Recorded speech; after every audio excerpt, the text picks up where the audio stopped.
Yes, yes. What's going on, guys? My name is Eddie Tranzcendent, and you're tuning into the Transcendent Outlook podcast. And this is another episode of the Lion Soundtrack series. Today, I'm super excited to be interviewing someone from an organization here in Bridgeport that is a great organization doing a lot of great things in the community. But one that I feel like a lot of people don't know about, and that's Make the Road Connecticut, right? Make the Road Connecticut is an organization here in Bridgeport. That again is doing a lot of work. But I think it's always good to give that extra exposure. And today we have Kayla, who's going to be talking to us a little bit about herself, her journey, and uh, and Make the Road and what it is that they're doing over there, and the different ways in which you can either get services from them, or you can help them by either volunteering or other ways that she'll tell us about. But without further ado, let's go ahead and bring up our guest, Kayla. What's going on? Hi, Eddie. How are you? Thank you for having me. No, thank you for the opportunity to be able to chat. I'm really excited for this because I've seen your organization on the road. Literally, I see you guys on the road. I see you guys working. I see you guys on social media doing a lot of things. Not only here in Bridgeport, but in the capital, all over Connecticut. See you guys doing a lot of work. And I know for me, initially I was kind of like, wait, who are these guys? What's going on? Thankfully, because of some of the work that I've done in the community and because of some of the organizations I've been involved with, whether it's volunteering or working with, I've been able to kind of, touch you guys and get to know a little bit about what you guys are doing. So I've been blessed with that. Um, but I know that there's people out there who don't know. And so I'm excited to have you here with us to tell us a little bit about that. Um, but before we get to that, you yourself are an amazing person, doing amazing things here in Bridgeport. And so I feel like the best way to start the conversation is to kind of get to know a little bit about you, Kayla. So tell us a little bit about yourself. Where do I begin? Um, um, I'm, I'm originally from Puerto Rico. Okay. I was Wait, not you raised. you were born in Puerto Rico? I was born in Puerto Rico. Yes, Okay, okay, okay. nacida, yeah. ¿A Um, dónde? ¿A dónde? en Where, la where, where? tierra, from Ponce. Okay, got it, got it. I'm from Ponce. And we came over here, my family, my entire family, my grandmother, my mom, my aunts. We moved to Bridgeport when I was 3 years old. And I've been here ever since, with the exception of 2 years. Um, and when we moved here, of course, as Latinos move to the mainland over here, what we consider the mainland, we become like New Yorkers, right? So Yes, they start saying, "Oh, well, you're Americanized now. You're too good for us."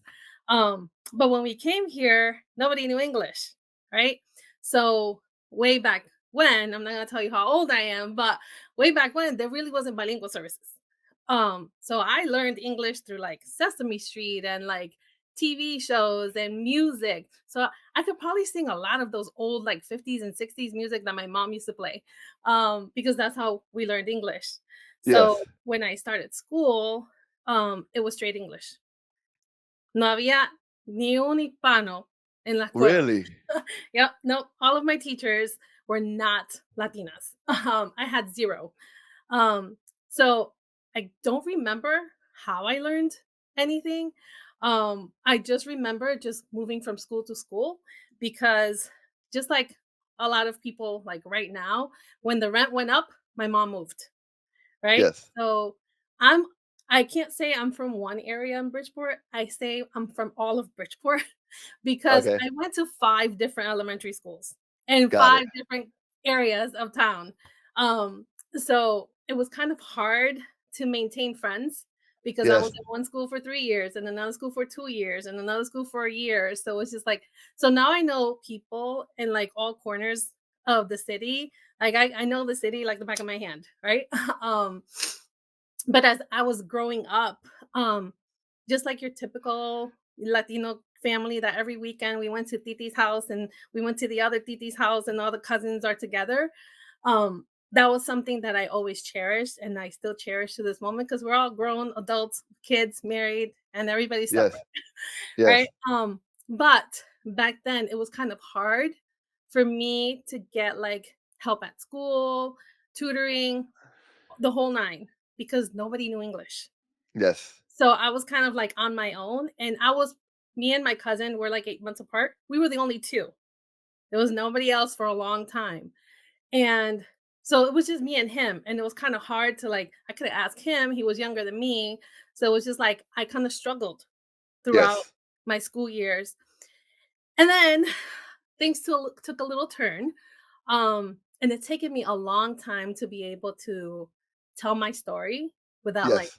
getting emotional, getting Yeah. angry, getting, you know, blowing up because it's who made me who I am today. Yes. Like a lot of Yes, of people course. sometimes look at me and they're like, Kayla, why are you so serious? It's not that I'm serious. It's just that that's my demeanor. That's who I am. Doesn't mean I'm mad at you, right? Yeah. It's just who I am because it just made me like a tough person. Um, so my mom tried her best, right, to do everything she could for me and my brother. It was just me and my brother. Me and my brother are 8 years apart, so he was a baby. um, so I was kind of forced to grow up very early because Yes. I had to take care of my brother a lot because my my dad, I loved him with all my heart, but my dad was not a good husband, right? Yeah. So my mom was always sad, always crying, always depressed. There were Yeah. things always happening. So when I was about 8 years old, that's when my family started like falling apart. Yeah. And my dad used to beat my mom all the time. Got it. Got it. Right? So I used to try to get in just to pull him away. So I always had bloody noses. The cops were always in my house. But back then, nobody would get arrested. The cops would just sit in our living room or our kitchen. I was like, let's just let everybody calm down. But it got worse. My dad started like following the wrong crowd, getting into the wrong things. One thing led to another, and he was murdered in the city of Oh, Bridgeport. wow. Okay. So from the age of 8 till the age of 13, almost 14, that was my that was my life, right? Yes. So I was always like taking care of my brother and trying my hardest to like help my mom as much as possible. So when my dad died, my mom didn't want to be in Bridgeport anymore. She was like, Bridgeport took your dad, we need to leave. So we moved to Puerto Rico when I was in seventh grade, halfway through seventh grade. Um, and now this was more of a culture shock for me because Yes. now was the opposite. Now I didn't know a Yes. lot of Spanish. Yes. I didn't know how to write. I didn't know how to read. So when I go to Puerto Rico, I'm like, what am I supposed to do? Like, I don't understand. Like, I felt like, you know, the Peanuts show Yeah. with Yeah. the teacher, the way she Ruh, talks ruh, in the ruh, ruh. background. Yes, Ruh, ruh, that's ruh. what I understood. Right? So I struggled for like a year and a half. And I was like, Mom, I Yeah. don't want to be here. Right? Because I couldn't understand the language. Like Yeah. I know how to talk like at home, right? Yeah. Like just the basic words. But then I ended up being there almost 2 years and learned how to read and learned how to write and learned how to, you know, be in school. So I was Yes. there for 7th and 8th grade. Came back for vacation. My mom calls me, "We're not coming back. You're staying over there." I'm like, "I didn't say bye to my friends now that I got used to it," right? Yes. Um, so been in Bridgeport ever since. Wow, Um, it's kind of so I feel like my story. I mean, I wasn't born in Puerto Rico. I was born here in Bridgeport.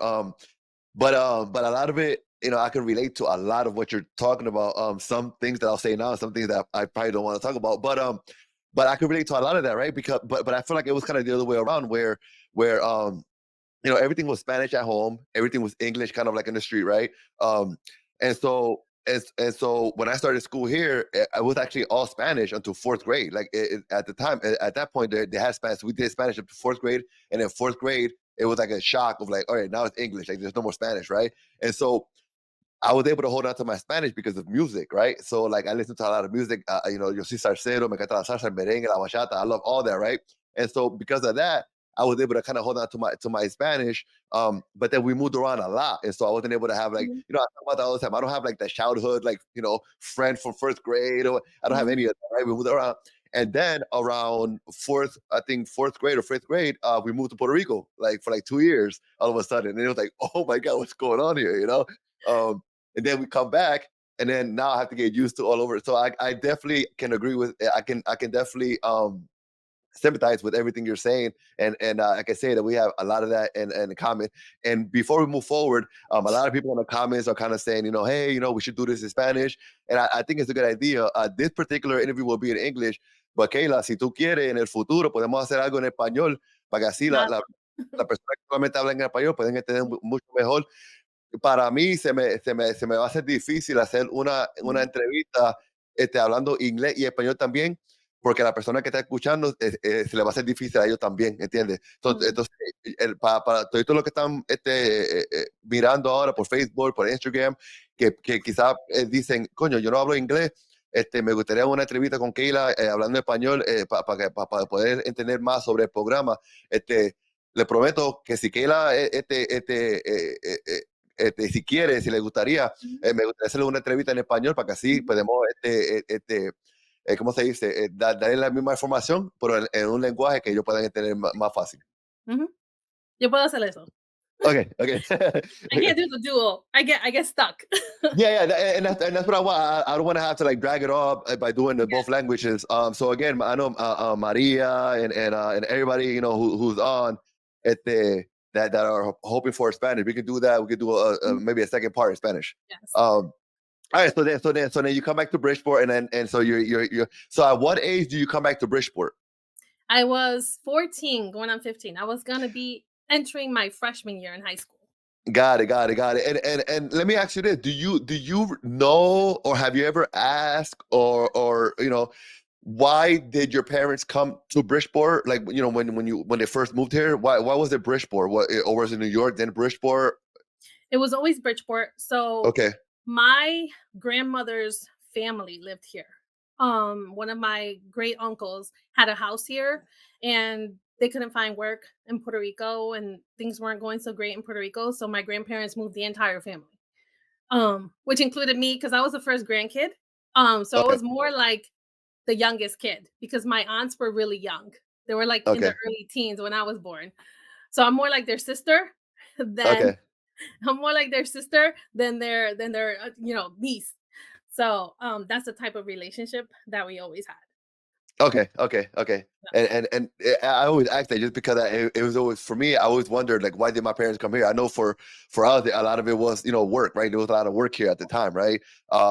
For me, I mean, I'm 39 now, so when I was before I was born in the late 70s and early 80s, that's when they came over here, and Mhm. there was work here. There was a lot of work, so that's why people kind of came here. Mhm. There were a lot of factories. My mom worked in some of them. Yeah, no, definitely. My mom and my dad did as well. And where'd you end up going to high school? So for high school, I went to Bassick High School. So Okay. I'm a local grad. Um, Okay. it's the one school that I stayed my entire span, right? Because I couldn't stay in one school, right? But I did go. Fun fact: I did go to all the elementary schools that were brand new back then, and that now are Oh. like Curiel, Also, Dunbar. okay. Okay. They were brand new when I went. So Okay. you can imagine how long ago that was. But I went to Bassick, 9th to 12th, graduated from Bassick. Um, and that's where I started like getting involved. Anything that came up, Kayla wanted to be involved. Because around high school time was when I started to feel like I guess the anger from all of the stuff that I went through as a kid, right? So I wanted to be Yes. busy with everything to just take my mind off of it. Like I played volleyball, I danced, I was in the yearbook, I was in anything that came up, I didn't care what it was, Yeah. right? If it took me out of the house to be busy, that's what I did. And at this time my mom had more kids, so there was more little ones. So I was just busy. And when I was in high school, like my end of high school, that's when I started dating my husband now. Oh, And okay. one thing that I always said, I was like, I don't want my future kids to go through what I went through. Yeah. So I was like, how do I get rid of this anger and this frustration? Like I was mad at the world, right? And I didn't want to deal with anything, but I didn't know that.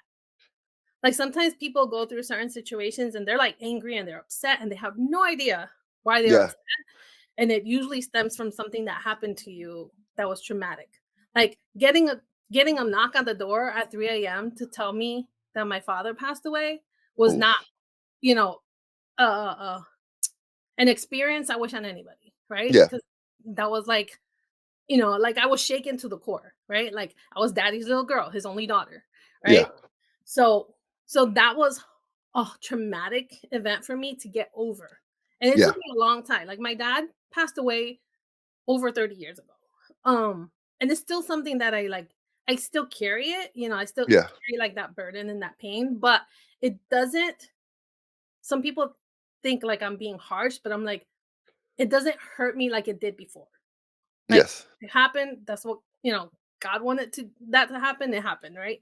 But it took me a long time to get over the anger, and it wasn't until I had my first daughter that I started going to church, and one day, God just took it away, where I could talk to you. Like, back then, I wouldn't be able to talk to you about this and Yes.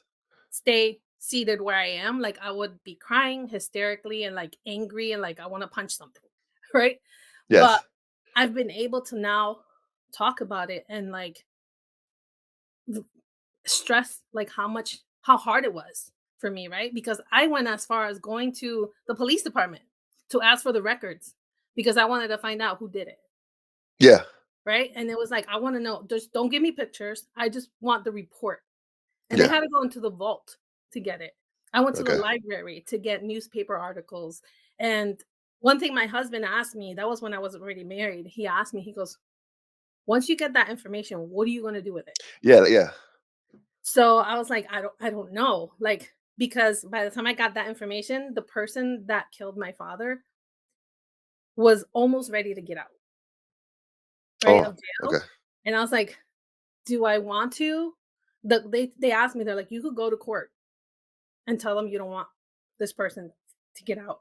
I was like, Yeah. "I want to dig there and, like, bring back all of these emotions that I've already kind of, like, learned to live with, right? And learn Mhm. to, like, get over and help other people who are going through the same situation." And I didn't do it because the person who killed my father was 17 years old. Oh, wow. So, like, he was a child himself. Yeah. So, like, I even had his name. And I took everything, ripped it, threw it out, and didn't look at it again, right? So, like, that was my, like, stronghold that was holding me back. I started college and didn't finish, and I never knew why I didn't finish things, and to me, it was, like, the anger that I was holding, like, it was just Yeah. a lot of resentment, a lot of, like, problems at home that I just wanted to get rid of, and I couldn't. So, Yeah. when I had my kids, I was like, "I don't want this for them." Yeah. So that kind of helped me, and when I started going to church, if it wasn't for church, church saved me. Cause like, I walked the streets with drug dealers, right? And I knew half of them, right? So, like, sometimes I moved to places and there will be a drug dealer in the corner, and I'm like, "You can't move," because I knew them, right? So, Yeah. like I had that comfort because that's where I was raised, that's how I was Yeah. raised. So sometimes when people look at me, they're like, "Kayla, you're not from the streets." Kayla knows what the hood is like, right? Like, Yeah. I live there. I walk those streets, Yeah. looking Yeah. behind you to see who's behind you or whatever, so like I know how to be that tough character, so that's why everybody's like, "Kayla, why are you so serious all the time?" I was like, "It's not that I'm serious. It's just who I was built to be," right? Yeah. Yeah. So now, because of all of that, once my daughters grew up, like, I have 3 daughters now, right? My husband and I. And I have one's gonna be 25, one's 22, and my youngest is 18. She's gonna be 19. Right? So, like, we tried our best to raise them in church, to raise them right. We're not perfect. We've made mistakes, but, like, we made sure to keep them off the streets. We made sure to keep them busy. We made sure to have a roof over their heads, and not experience violence at home like I did, right? And not experience a broken home. So, I'm glad that I was able to do that and Yes. show them, like, there's always stability. So it's like they sometimes look and they're like, "Guys, you're like that small percentage of people that now stay together." Like, in May, my husband and I will be 30 years together, right? So, like, that's Yes. uncalled for. That's unheard of, right? Yeah. Yeah. So, Yeah. like, that's just how it's Now, been to me. now, how do just backing up a little bit, right? When you talk about it, the when you were younger and the DV, right, the domestic violence that was happening, Mhm, and whatnot, and you having to see that, and you having to kind of live through that, to then fast forward, and this happens to your father, and so I mean, you say you were daddy's little girl, but at the same time, you were kind of angry at him because of what was happening, right? mhm. And so, how do you? And I mean, I don't know. How do you? like when that happens, how do both those things mix? I don't know if my question is making any sense, right? Because the way I'm thinking of it is you're going from a, oh man, this guy, my dad, like I love him, but I'm really upset because he's doing this and he's he's hurting my mother, to then he's not with us anymore and I miss him. Like how do you mix those different I mean that's like a punch of like different Mhm. emotions all at once. How did you handle that at such a young age? So so let me backtrack a little bit. So between like 8 and 10 years old, Okay. um, my dad started fooling around, right? Okay. And he wasn't the most faithful person. Okay. But then around the time where he passed away, him and my mom were no longer together, right? Okay. So Okay. Okay. it kind of helped us build a stronger relationship. Like he would come to see me, he would come, Okay. take me out to eat, so it was a different bond than we Got used it. to have because before it was like just a lot of tension and it was just like you're always fighting, right? Yeah. Um and before he passed, like literally that night, he came over the house around almost 10 o'clock because he was a security guard at one of the parking lots in downtown Bridgeport. Yes. So he came on his break just to say hi and stood there for like 10 minutes and then went back. And then at 3 a.m., we get this knock on the door. Right. So it was like, I was like, so to me, it was like this belief because it was like, wait, I just saw him like a couple hours ago. But with the time that went on between like my 10, 11, 12 years old area, that's when like my mom and dad like fully split. Okay. Um and we didn't have that like violence in the home and Okay. he was outside and then would come Okay. in. Got it. Yeah. Okay. No, that makes more sense because I just I guess as I'm thinking about it, I'm like, oh my god, that's gonna be so confusing for a young person to be able to now you're stuck between like, oh my god, I don't like him, but he's not like it's just it's so Mhm, I just but that makes a lot of sense. Now, a question in terms of like your daughters, right? You have three daughters, and you talked a lot about the language barrier, right? Both English and Spanish, whether you were here or in Puerto Rico, right? mhm. And so, you and your husband have three beautiful daughters now. What did you do, or what are you still doing? I'm not sure. To ensure that that language was instilled in them, both languages, right? Because I mean, of course, yeah, we're living here in the United States. They should know English, but I'm sure, just like myself, I'm sure a lot of your family doesn't speak English, or it's important for them to speak Spanish as well. So, what did you do with them? So that's where we messed up. Um, so my husband was more predominantly English speaking, right? Okay. So when we had kids, our plan was because my mom still lived in Puerto Rico. Our plan was okay, we're gonna send the girls to Puerto Rico in the summer and they could learn Spanish, right? Because Yes. every time we would start talking in Spanish, we would go to English. So it wasn't really like a full sentence in Spanish. So it became kind of hard because we did what was easier for us, right? Yes. So then my mom moved back to Bridgeport, and I was like, "Mom, you messed up my plan," right? I was like, "The girls were supposed to learn Spanish in Puerto Rico." So they know how to speak it a little bit. They do know how to understand. They understand it. Okay. They speak it a little bit, like they could defend themselves, but they're not fluent. Okay. I would have wanted them to be like. That's why we always say we messed up on that. They always blame us. They're like, "You guys didn't teach us Spanish." I was like, Yeah, no, it's so tough though because everything else is in English, right? So even if I mean, I'm a new dad, like I'm like a brand new dad, right? And so I'm dealing with that stuff now, where it's like, of course, I want to teach them the Spanish at home, because I know that once they go out into the street, all they're gonna get is English, right? And so to be able to balance that is difficult. And then my mom only speaks Spanish, um, and so I want to be able, and then not only that, but I know that that is definitely what's the word I'm looking for? It's definitely an advantage for them to know both languages, right? And "Mhm, so I'm asking you for myself because I'm trying to figure out how I'm going to play this.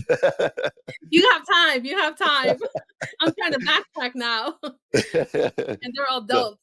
But yeah, no, now they're starting to kind of grasp it. Like if before I used to talk and they didn't understand. Now I talk and they're like, I know what you said, Yeah, right? yeah, yeah. No, So definitely. so now I know like they're understanding more and they can say a few sentences here and there, but not as much as they could have if we taught them I didn't Well, know. I don't know.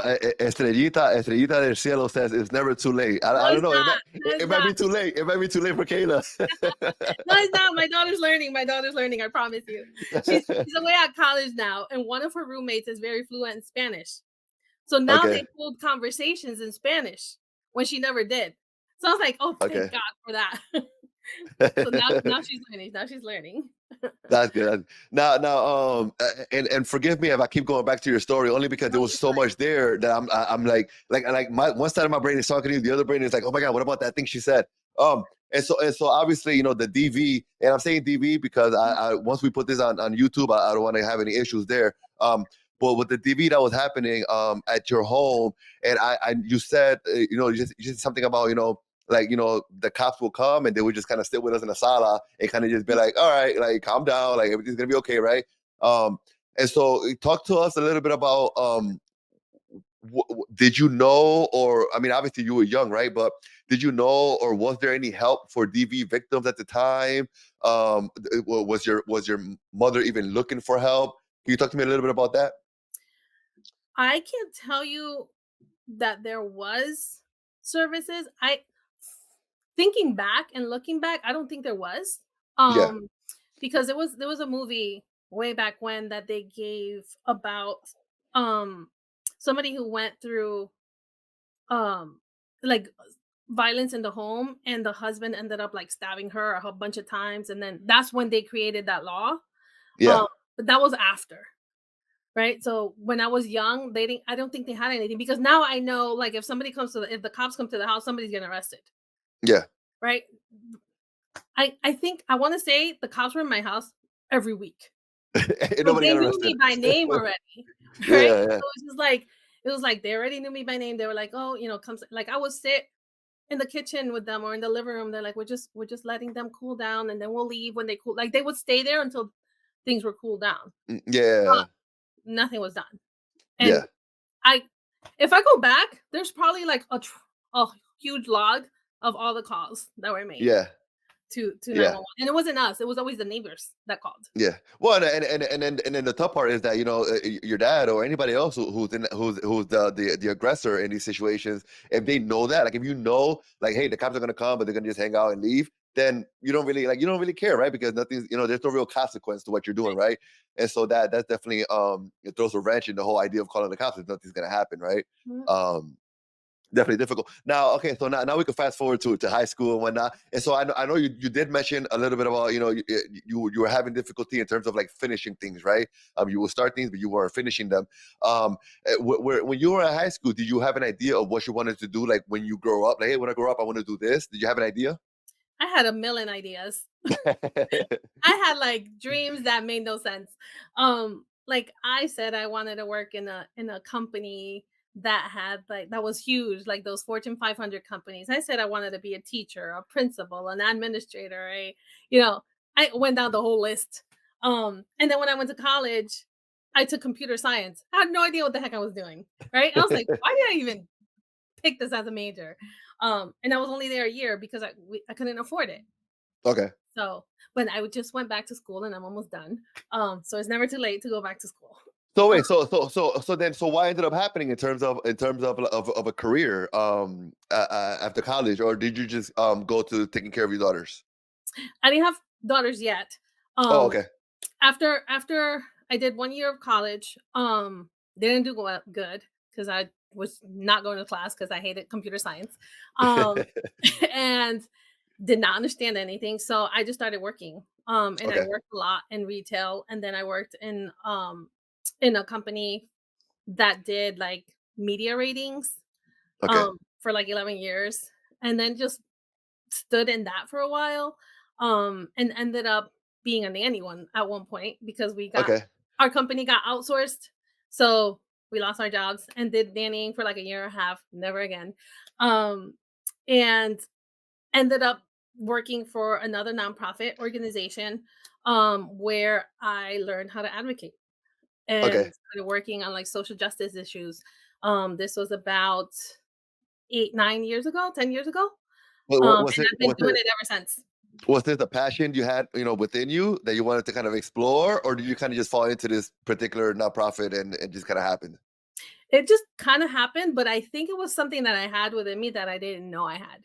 Okay. Um, and it was just like once like the fire was ignited, that was it. Like I haven't stopped since. Yes. Like Yes. my daughters were raised in the nonprofit world doing social justice work. Like they've talked before Board of Ed, city council, legislators at the Capitol, like they know their stuff now, right? And it's like, no, you need to advocate for yourself and defend yourselves. And they did when they were in school. Like I was Okay. always getting calls from the principal, your daughter did this, but she was right. Right? So like they're gonna suspend Yeah. them. But like I think it was something that was just deep in within me, and I think it was everything that I went through. Yeah, I never knew. I think, perhaps at some point as a little girl growing up and going through all these things, you wanted to advocate for what was going on, at home, and you had no way to do it, right? Especially because those systems weren't in place for you to be able to do the advocating. So you try to get involved, with your hands, and you end up getting, hit, and so I think it probably started growing there, I mean, this is just me guessing off of the story, that you told Mhm. us so far. Yeah, and the funny thing is, like when I was younger, in even in high school, though I was active in a lot of things, I was shy. I would not get up to answer a question. Like I would fail tests because I would not get up to talk in front of a class. Right? I was that shy where I would not speak, I would not say anything, I would not do a presentation. If I went to an event, I would sit in the corner, go to the event, and then I was out. Right now, I Okay. could walk into a room and talk to people and make conversations and do all that's my husband's forte, right? He's the one that Yeah. always is can work a room. I used to just sit in the background. Now it's both of us. Okay. So we're always consistently like instilling that in the girls. I would always say girls because they're always gonna be my little girls. Even though they're all adults and bigger than me. Yes. Um, Yes. but like that's something that we pushed a lot on them. Because if you don't advocate for yourself, like yes, your Yes. parents will advocate for you, but you need to learn how to advocate for yourself as well. Now, and when you first started advocating at the nonprofit that you started working at, what were you advocating for, or for who? It was for Bridgeport education, the Bridgeport education system. So we were Okay. always at Board of Ed meetings and city council meetings, advocating for more funding for the Oh, school. wow. And this is how long ago? I think I started doing it about 10 years ago, 9, 10 years ago. I'm still doing And it. and we're Um, still there. I was gonna say we're still Still there. doing it, still doing it. Just Yeah. just added a few more layers, Yeah. because now, like, I know more people and I have more connections, and every Yeah. time somebody calls me, they're like, "Kayla, I gotta talk to so and so." They're like I was like, "Oh, I know that person, let me just text them." They're like, Yeah. "Don't you know in Bridgeport?" Uh, and that's how it is, so now it's like we have those relationships that you build throughout the years. Of course. No, of course. No, I know all about that. Okay, and so now that's when the advocating starts, it comes into play. And so do you feel like you found your groove? Like you're like, all right, like here it goes. Like it took a while to get here, but now Yes. I'm where I'm supposed to be. I think I did. The funny thing was, my old organization that I used to work for, I was hired as I believe a special projects manager, Okay. um, or a special projects coordinator. I don't even remember. It was a made up position Yeah. because it was a brand new organization. They had no idea what they needed. So I was Okay. like the guinea pig, right? Yeah. And we didn't know what we needed, where we needed it, what time we needed it. And one day we were in a room talking to the then superintendent at Yeah. the superintendent's office in City Hall in Bridgeport. And I started asking her questions. I don't even remember what questions I asked her. You can't even ask me. And when we get back to the office, my supervisor tells me, Kayla, you have a calling. And I was like, what are you talking about? She was like, you're an organizer at heart. I was like, no, I'm not. So like she kept pushing me and pushing me and pushing me and pushing me. And that's how I ended up starting to do some of the work. That's how I ended up starting to like advocate. They sent me to trainings and I went to California to train with people and I've gone to Washington and Florida. So I got like that grassroots Love it. ground, like true hard work. Yeah. Um, and that's where like my passion ignited. And as the girls started going to school and we needed to advocate for better education for them, that just forget it. It just took off. It was like the snowball effect. Yes. No, no, definitely, definitely. No, I love it. I love it because it all, like, this whole story is all kind of like like it's all making sense in terms of what you're doing now, right? And Mhm, so I love and I love that whoever this person was had the courage to kind of say to you, hey, like you have a like you should be doing it. You have a calling, you should be doing it, right? Because it's difficult sometimes to be able to do that. And it's even more difficult for the person who's receiving the information to actually like take the information and do something mhm, with it, right? Because too often you're like, ah, you don't know what you're talking about, you know? yes. Um, so to see that you took it and actually ran with it is a beautiful thing. Mhm. So I've Now, had a few other positions within that organization, yeah, um, and now as I transitioned into Make the Road, now I was able to bring in like everything that I learned and everything that I've taken in, and it's just continued to help other people. of course, of course. Now let's talk about Make the Road because I think a lot of people here are here for Make the Road. A lot of people in the comment section, sharing a lot of links to Make the Road. So it's a beautiful thing. How did you come to learn about Make the Road? So when I worked for the other organization, which was Faith Acts for Education, we Okay, pretty much started at the same time. okay, Opened up in Bridgeport pretty much at the same time. And when I started being an organizer, I was in a cohort with the now director of Make the Road, and the organizing director as well. We were in a cohort together, yes, and every month we met together and we had to do trainings for a whole year. So okay, that's how I knew who Make the Road was. So we would okay, collaborate in the city, we would do different events, and we would go to each other's events. So I knew them from the beginning, yes. pretty much. And then as I started working at Make the Road, then the story of who Make the Road was shown to me, and like it's an amazing story. And before we get there, so did something kind of open up and you decided to kind of go ahead and make that move? Yes. So I stopped working at Faith Acts because I started going to school. Um, so I transitioned from that to go to school, and I was like, "You know what? It's never too late. Let me go back." It has been a long journey and hard journey, but I started school 3 years ago. So and now in the spring I will finish with my bachelor's. Okay, Um and I'm going full time. So it's hard. Full-time kids and work. got it. Don't Yep, yep. only God could do that. So I found an opening at Make the Road Okay, that had an operations manager position open. So it was operations manager and special projects manager at the same time. So I was like, you know what? Let me apply for this position. And I was gonna apply for a different position actually at Make the Road. And then I got a call from the organizing director. I was like, Kayla, we're gonna open this position. I think you'd be great for this one. I was like, okay, what okay, the heck? So I applied for it and I got it. And I've been there for about a year and a half. okay, And there's never been an operations manager. So everything is brand new. So I have to create like all the processes and programs, but we work alongside other states because Make the Road exists in 5 states. okay. Well, no, that's fun though. I mean, I think in a way, right? Because you're able to kind of like create it, right? It's kind of like your baby in terms of what you're doing. Yeah. So I mean, it could be scary at the same time, but I think it makes it fun. The fact that you're kind of making the blueprint, right, in terms of what you're doing. Well, I'll tell you what was fun. So it was fun but scary at the same time. So when I started work, the executive director said, Kayla, we have the biggest project for you. I'm like, okay, great, bring it. So she goes, here are some keys. I was like, what are these keys for? They just purchased a property. They're like, Okay. okay, you're gonna be in charge of fixing the property, looking at the leases, looking at everything. I was like, oh, that's not what I expected. Um, so when I go to this place, it's this huge mansion that was built in the early 1900s, Okay.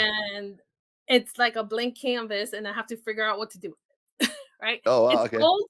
It's been closed for 5 years, so you could just imagine the work that needed to be done in this place, with a small budget. So that was my onboarding project. Here you go. Okay. Let me just throw you into the deep end, and figure it out. So we are in the house. We've been in the house in December. We was it December? Yes, in December we've been there for a year now. Oh, okay. And the Okay. house is coming along. It looks beautiful. Where Um, where's this located? so it's located at 87 Washington Avenue, Okay. close to Park Avenue, right in front of the side of Walgreens. Oh, okay, okay, okay. Yep, yep. It's like this big blue house. I always tell everybody it's a big blue house. But it's beautiful, and we wanted to make it homey and not like the usual, like, if you walk into an office, it feels like an office. No, it feels like you're home. No, no, that's beautiful. well, first of all, I'm gonna have that's right up the street from where I'm at now, so I'm definitely gonna have to stop by. Yeah, look for a tour. No, definitely, I'm definitely up for it, and I love it. You know, I had the pleasure of working at Caroline House for a few years here in Bridgeport, on the East Side. Um, and one of the things that I loved the most was that, you know, the actual organization is inside of a house, and it still has that home feeling, right? Like you would walk in, to the right, the sala was still there with the couch and everything, and it gave it that feeling. I mean, it was the waiting area, but really it was the sala, right? And then Mhm, the women who went there to study, they had their lunch or their snacks in the kitchen, and it was still set up like a kid, like, you know what I mean? Like the whole thing, you just felt like mhm, you were at home. And I think that's what made it, you know, so comfortable for folks to come in and really feel great there, was the fact that you could feel right at home, literally. So I love that you mhm. did that over there as well. Yes, yes. No, We primarily we just opened it to the okay. community. I I may be wrong. I think it was April. We did so much last year that I can't keep track of what we did when. But we Yeah. last year we did a ribbon cutting, and it was great because we ended up doing the ribbon cutting. The Okay. governor ended up coming down to sign one of our Nice. bills into law in our space, which was Okay. like huge for us because it was our space, right? And we opened it Yes. to the community. So what we want to do is make the road in Bridgeport, because we have 2 offices. We have one in Hartford as well. We wanna make the road in Bridgeport the hub of the community, so when people Okay. need, to find a service, we don't provide services ourselves, but we know where to send people, and we have connections with St. Vincent's and Bridgeport Hospital, and, like, we're working on, different kinds of campaigns and bills, like, we're trying to work with, like, um renters rights and making sure, like, because people are getting evicted, right? And it's Yes. just Yes. like a lot of landlords are just evicting people just to evict them, right? So Yes. like we're trying to create like a law that can pass to protect tenants. Um, and then we passed the law. We got the law passed about the ELL bill to make sure there's translation services in schools in Connecticut. So that's an actual bill that the governor signed off, right? Okay. And we're working with Husky to make sure that everybody has health insurance in the state, right? So we're trying to work with the immigrant community, but also the low income community because we know there's a need across the board, Yes. especially in our Latino community where sometimes people are afraid to ask for help or ask questions or Yes. even know where to go, right? And there's so many services out there that people don't know where to go, what to tap into. So we're trying to make sure that we have all of that information in one spot so that if somebody comes to ask us any question, we can tell them exactly where to go or go with them. Yes, yes, yes. No, I love it. Now, in terms, so you're in this new house. I know before. I think you guys were you guys on State Street Yes. or okay, you were. 'Cause that's Mhm. what the first time I went to a Make the Road event was there, and this is probably like 8, 9, 10 years ago. I'm not sure. Yeah. You're not there anymore. No. Okay, okay, okay. So you're definitely not there. All right. No. And just real quick, for those of you who are tuned in on Instagram, if you're on Facebook, wherever you're at, please make sure that you head over to Make the Road CT, and make sure you follow them on Instagram or like them on Facebook. If you're on Facebook right now, there's 19 people watching. There should be 19 extra likes on Facebook.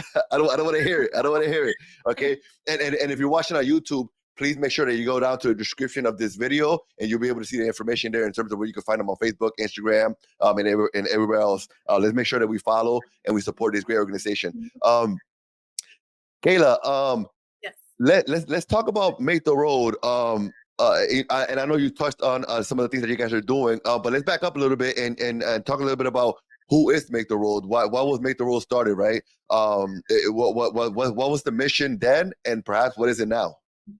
So Make the Road started way back in like 2007, Oh, was that? in That's New not way York. back. That was only a So few way years back ago. for us, you know, it started in 2007. It sounds like it was so Okay. far away. But it started in New York. Okay. Um, and New York had 2 nonprofits that became one. Okay. Um, and they called it something else. It was like Haciendo Camino al Caminar or something like that, right? And they came together because they wanted to do different things and organize people to make change, right? So the two organizations became one, and it became Make the Road. And few years down the line, about 2015, Connecticut was born. Okay. So and then within those few years, there were other states. So we are in New York, New Jersey, Pennsylvania, Connecticut, and Nevada. Um, I say Nevada is so far, right, as opposed to the cluster that we have. But the main purpose of it is to make sure that we show people like the immigrant community and low income communities to advocate that Okay. you have to advocate for what you want, for what you need, because nobody is going to just hand you anything. Like you have to learn how to advocate. So that's the biggest purpose. So we're trying to help everyone in whatever campaigns we're working on. Like New York has their campaigns, Connecticut Yeah. has theirs, New Jersey. Like we do have a few things where we work across, and we call it Make the Road States. Okay. So like my position encompasses all of them. Okay. But primarily every state has its own because of the laws in each state. Of So like course. each state, we have husky, and another state they have something else. So it's all different, varying on the need actually as well, right? So like Connecticut's need are not going to be New York's needs or New Jersey's needs or Pennsylvania's needs. We go by what our members need. um so our members are usually the ones that come and tell us, hey, we have problems with this, can we work on this? And we try to figure out like how we can work on the certain issues that our members are facing at the moment. Okay. And so just to clarify, in terms of the services, it's not just for the undocumented community, correct? Correct. Okay. Just because I feel like sometimes um one can get the idea of the organization is really or not only but majority only helping undocumented folks, but it's also for Latinos who are documented, right? Who are Mhm. citizens. Yep. And not just Latinos, anybody, Okay. Okay. right? Because like for example, last year we try to do like health fairs. And in our health fairs, we have people getting like screenings for like blood pressure or diabetes, and we'll have mammograms, and we'll have like Southwest Community Health Center and St. Vincent's and Bridgeport Hospital, and they'll come and do like a bunch of different services, and we have different Yes. tables, right? So like anybody can come. In the summertime, our organizers are out in the community talking to anybody that will come to their table, right? To Yes. just share, because the impact that we can make cannot be made with us alone, right? So Yes. we Of need course. people. And for there to be change in the capital, for there to be change in the states, we need people power. So the Yes. only way to do that is to just talk to people and get them engaged and get them to kind of like jump on the bandwagon, you could say, to Of make course. sure that, whatever it is, like the issues that they want to face, we're there to back them up. So like right now, like we're trying to talk to with education stuff, right? And then Yeah. we're dealing with health, and we're dealing with renters. So like there's different brackets, and we have different people to deal with each. So if you interview more people, you'll find out like what all the campaigns are. No, Um, and that, I think we talked about that before. We talked about that a few days ago when mhm, we first spoke on the phone. I think the idea here is with this interview is to get an overall kind of like an overview of what Make the Road is and what they're doing, and I mhm, guess at a later date be able to have maybe other interviews that we can do with the different kind of sections within Make the Road to kind of really mhm, take a deep dive into those, yes. because I feel like one interview is not going to be enough to really get people to understand everything that Make the Road is Mhm, doing. But I think that this interview is enough to at least I guess give people an initial like view of what it is, mhm, who you are and what it is that you're doing. And so I definitely, and if you're watching, if you're watching, whether you're on YouTube, Instagram, Spotify, wherever you're at right now, if you want to see that, let me know. Send me a comment. Hey Eddie, we want to hear more about this, and we could definitely make it happen with no problem. Um, mhm, Now, in terms of advocating, right? Um, there's a lot that goes into advocating, right? A lot into getting some of these bills, getting constructing these bills and whatnot. Um, mhm, what if anything are you guys doing to educate folks on how to do this, right? Because I think more than just saying, hey, come on, you jump on a bandwagon. I think mhm, there has to be like an education portion of it where we're saying, look, this is how you do it, and this is how you can fight for what you want, right? So what is Make mhm. the World doing to educate folks on that? Absolutely. So we have committees, Okay. and each committee consists of a topic. So like we have Okay. an education committee, housing, etc., and they have weekly meetings. And Okay. in those meetings, they get educated. They talk about like what they want to do next, how they want to do it. They make plans on the next action or the next time they're going to visit the Capitol Okay. to go talk to legislators or state reps. And we help our members, like once they write their testimony, we go Yes. over it with them. So like they're Okay. used to it because when you go give testimony, you're timed, right? So you can't write 5 pages and not be cut off, right? Then Yes. we'll turn off your mic. So so we always show them like how long they need to write it, what they're going to write, and just like you're talking to me, like it has to be an impactful statement, something that's Yes. going to touch them. So we always tell them to speak from the heart, Yes. and make sure that they're just putting in their points based on whatever that committee is talking about at that given time.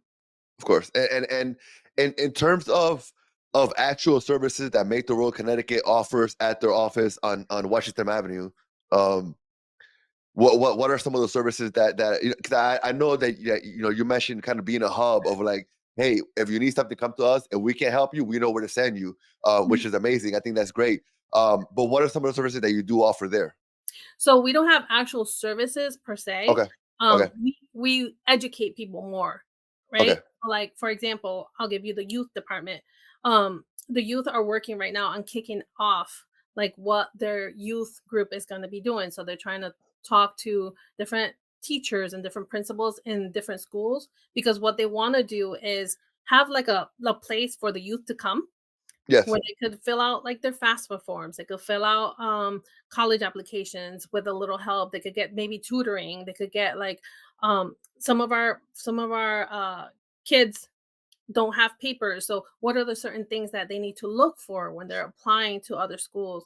Like we're just Okay. trying to educate them. So they're always in our office walking all over the place, right? And they're like, Yeah. You have chocolate?" It's like, "We always have chocolate." Um, Yeah. but they always come. So our goal is to like get computers and get tables so that they could come because some of them may not have internet at home, right? And they can't do their homework, Yes. right? They could come to the office, do their homework, and print it out if they have to, right? So we're trying to help the youth in that area. And then we have what we call promotoras or community health workers. Okay. And when people come to our office asking like how to apply for Husky or how to apply for insurance and they don't have papers, what do they do? So our community health workers show them what they need to do. They'll sit down Okay. with them and they'll do it online, or if they have to go to an office, they will either take them or go with them, or they will show them where to go. Okay, no, that makes a whole lot of sense. And you mentioned, the youth and everything, and I've seen that. I've seen some movement on Instagram with the Make the Road Youth. Mhm. They're on right now. I'm looking at Instagram. They're watching right now. So shout outs to them again. If you follow Make the Road Connecticut on Instagram, make sure you go over to Make the Road Youth and follow them as well. Are there any other different kind of I don't know what to call them, but any other different legs of Make the Road? Because I know Make the Road Youth is kind of like they're like creating their own movement, right? Mhm. Um, are there any other kind of movements coming out of Make the Road? Yes. So we just hired a housing organizer. So she is right now working on doing an action and they're creating a bill that's called Just Cause. And it's for people who are being taken out of their homes without any reason. So that's why we're calling it Just Cause, because there's no Yes. no cause for an Yeah. eviction. Okay. So we're trying to work with the state on this bill. And I know right now one of the state senators for Bridgeport is signing on to it. Okay. It may be something that may be passed this year. Um, and we have the education department, which they have a huge coalition and they're Okay. working on continuing doing ELL services for people. So this one is a state initiative. Okay. Um, so we're working across with a lot of nonprofits to make sure that these things happen. So, and then we have the health one. So we're working with health, rent, education, youth right now. I And might have missed one, but well, if you missed it, it might be on this particular message. Maria Ramos says ofrecemos uh, entrenamientos para, por ejemplo, hablar en público, sistema escolar, cómo organizarse para crear una campaña, autoestima, de compradores de hogar por primera vez, talleres sobre política, etc. So in English, she said, speaking in public, public speaking, Mhm. school system, organizing for campaigns, self-esteem. You let me know if I think I'm doing a good job here. Yes, you are. First-time home buyers, and talleres para political talks Workshop. or workshops. There you go. Um, so those are some of the things. So I'm getting a lot of help in the comments. I'm getting a lot of help. Yeah, so that's what I was saying, like, when they have their committee meetings, that's what they do. They talk about, like, what their needs are, they prep, they do all the types of things, and sometimes they do retreats also throughout the Yes. year. So each committee says, "Okay, I wanna do a retreat," and they make their whole agenda, they'll be gone the whole weekend, and they're doing trainings on their own, right, and workshops. How do you avoid from not trying to recreate wheels, right? I've been I live in Bridgeport all my life. I've been involved with several different organizations within Bridgeport, all great organizations. Um, and everybody kind of has their corner and what they're doing, right? And so, how does Make the World? I don't know if you can answer the question, but how does Make the World make sure that they're not trying to recreate something that's already being done, Mhm. as opposed to just maybe working together with other organizations? Right. The unique thing about us is that we're working with the Latino community, right? Okay. And not that I know if I could be wrong, there's really nobody that's really doing what we're doing, Yeah. for the Latino community. There are people doing similar things that we're doing, but for those things that we know other people are doing, sometimes we don't do it and Yeah. we'll join them. Yeah. Or if they're doing an event, if another organization is doing an event, like we'll co-sponsor it and help them out and we'll set up a table. So we do a lot of that as well. People will just call us, hey, can you set up a table? We're doing XYZ, and we just join them, right? Yeah. Because like you said, like it's pointless to recreate the wheel if it's Yeah. it's already happening. Like why do two events of the same thing if it's already happening? Just jump on that one, Of right? course. So Of course. Of that's course. especially in the summer, you'll see us everywhere because there's so Yeah. many events. We're like, you know what? Why we're gonna do another event when it's already happening? We'll just join you. So that's what Definitely. we've been doing. In terms of folks who may be watching, maybe people who are retired, maybe young people who are looking for something to do, somewhere to volunteer, somewhere to help. What can we do as the community to help make the road? Is there are there any opportunities to volunteer? Any opportunities to help? So our organization works as members. Okay. So people can go onto our website at maketheroad.org, ct.org, and they could look at all the committees we have, and they Okay. can look at like what they're interested in because not everybody's interested in everything, right? Yeah. So Yeah. if they want to be part of the organization and just all they have to do is give us a call. All of our phone numbers are on our website, so they can just contact us through there, and they can just call us and set up an appointment and talk to one of the organizers to see like where they fit in or what they want to do. We could always Yeah. use volunteers, right? Yeah. Especially when we're going out to the Capitol, to advocate, more numbers is better. So like for them just to talk to us and just figure out, hey, I'm interested in this, or I'm interested in health or education, or my kids are going to Cesar Batalla, what are things I need to be looking for when my kid starts going to school? Like, what are the grades like? Like, a lot of people ask us those questions. They don't know. Yeah, no, no, definitely, definitely, definitely. And I know, again, working in different nonprofits, I know, the importance of having volunteers and having people help. I know for me in the organizations that I've been involved in, I found where certain volunteers only want to do certain things, right? And so you use them for those things, right? And so we have particular events that volunteers every year just volunteer for that particular event, right? Because they say, oh, that's the event that I like, and so we like to keep it that way only because I feel like if someone wants to give us their time, that I want to make sure that time is spent doing something that they like to do, as opposed to me telling them what to do. Um, Exactly, exactly. And my biggest passion is like I always go back to education because education was always my biggest passion with my girls. Enough so that my husband just got elected on the board of education. So I saw. Yeah, congrats. he's doing his thing.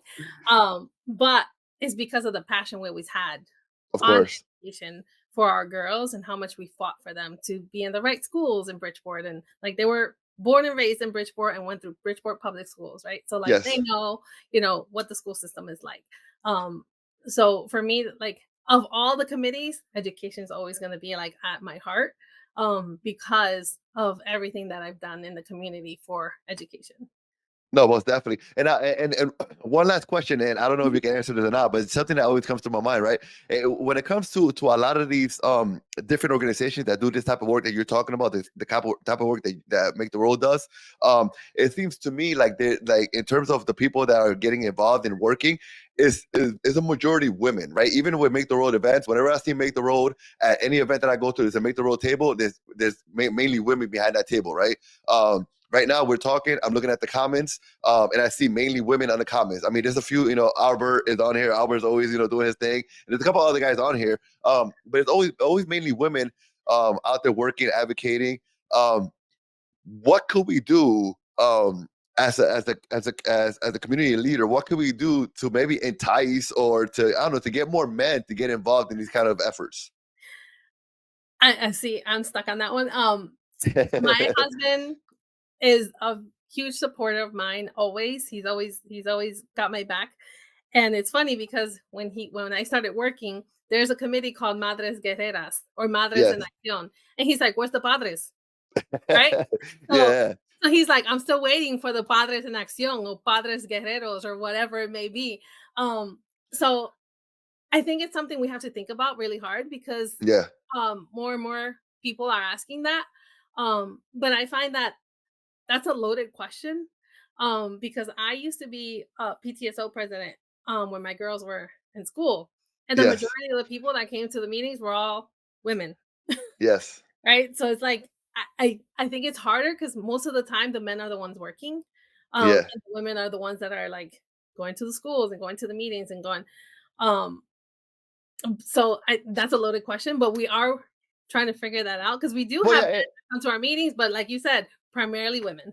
Yeah, I mean, it's also a societal thing, right? Like societal norms where the man works, the woman kind of takes care of the home, the woman picks up the kids from school and goes to those meetings and whatnot. I know for me, a lot of times I'm picking up my son at school and whatnot, and I feel like the weird looks, like what is going on here? And I'm like, hey, I'm just a regular guy, just picking up this kid from school.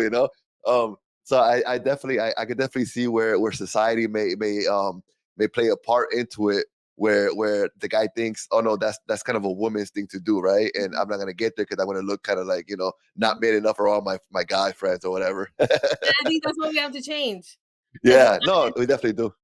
you have dads, you have moms, and they Yeah, both have, like, that equal part in their kids' education, right? So it's just, like, trying to figure out how to engage and motivate more men to come out to these types of things.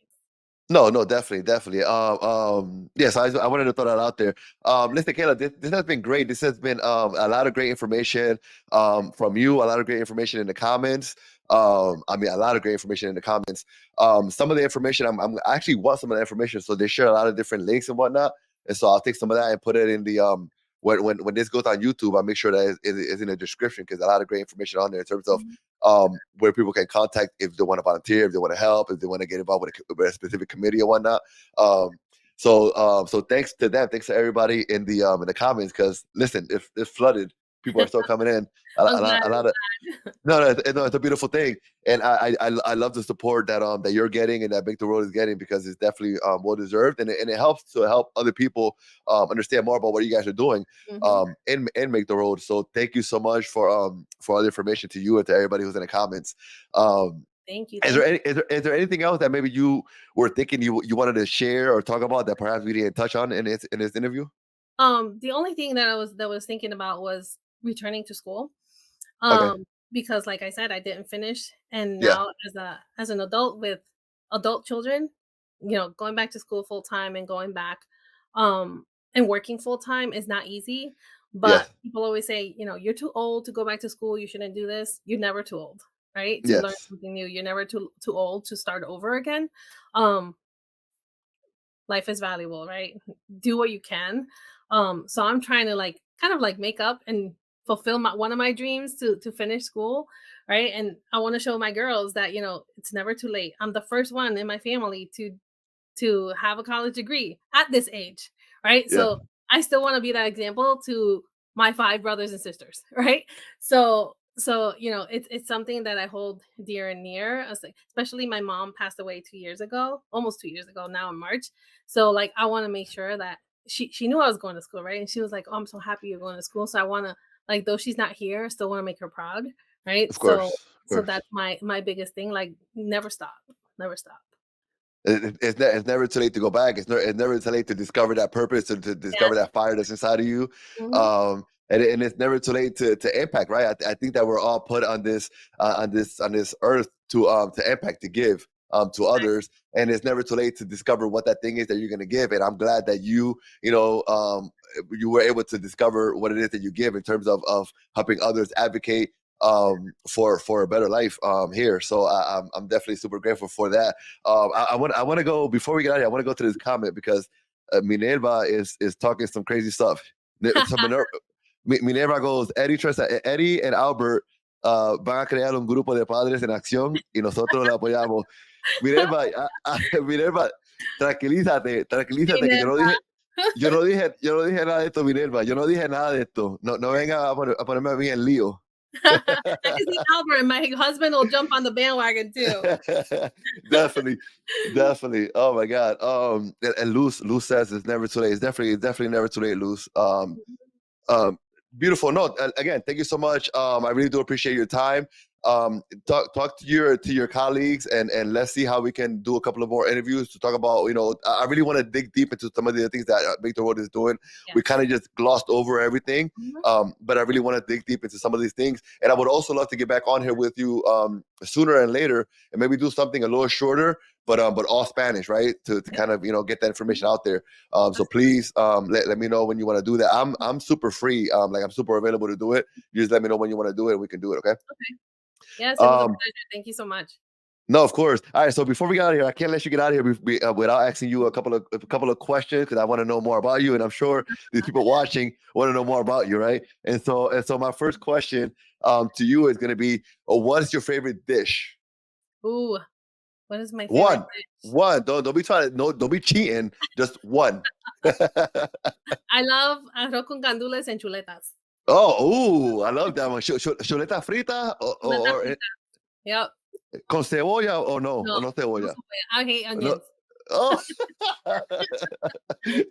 Oh man. Okay, so arroz Mario con chuleta. And then the next question is, from where or from who? Like what's the spot or who cooks it the best?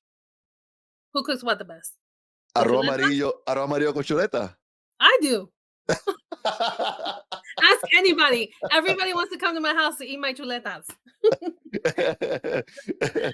Oh yeah, I love it. And in terms of music, what's your favorite genre of music? Oh, I love all genres, but I listen to a lot of Christian music. Okay, But I like upbeat music, and any type of music that I could dance to.